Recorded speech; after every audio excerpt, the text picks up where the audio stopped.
The first thing you need to do is to put the bridge up. The bridge will need to be the right way round and in the correct position on the instrument. To free the bridge from under the tailpiece, we need to loosen the strings using the pegs, like this.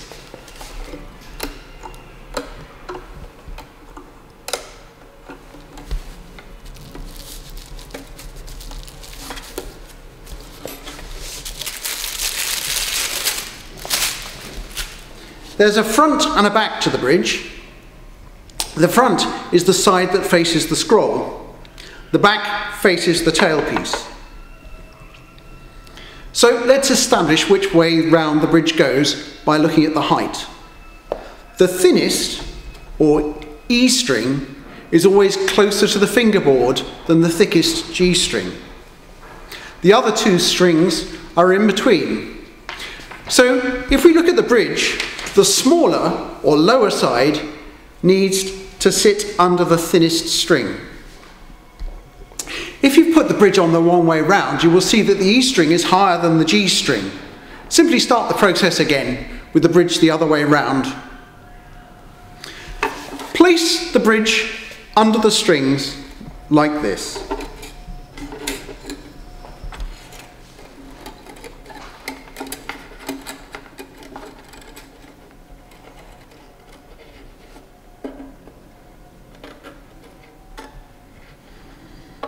There are little grooves in the top of the bridge which will enable you to pop the strings into the right place.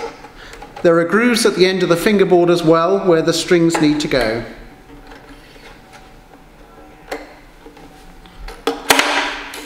And the bridge often falls down as well, so you have to be patient.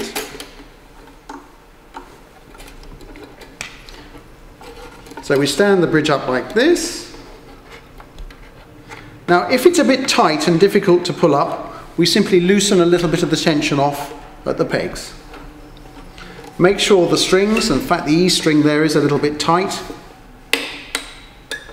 The strings are in the grooves in what we call the top saddle, or nut.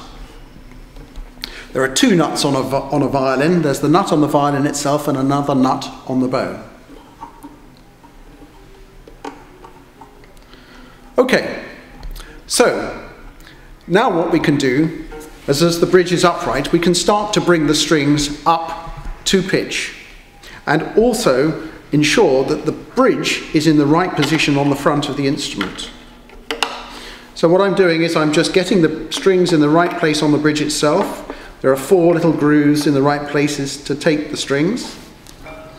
And if we look at the F-holes, you can see the little notches on the F-holes. The back of the bridge needs to be in line with the notches.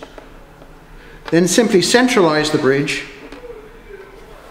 and you'll see that the E string is the lowest of the strings and the G is the highest of the strings. What we now need to do is to bring the strings up to tension a little bit. Just using the pegs, bring it up to tension.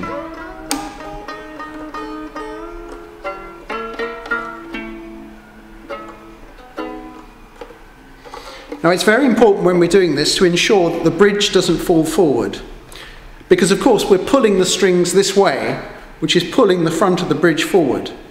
So in order to get the bridge upright, simply hold the violin like this, put your thumb either side of the bridge and just pull the bridge so that the feet themselves are sitting flush on the front. So there we are, the bridge is just about in the right position.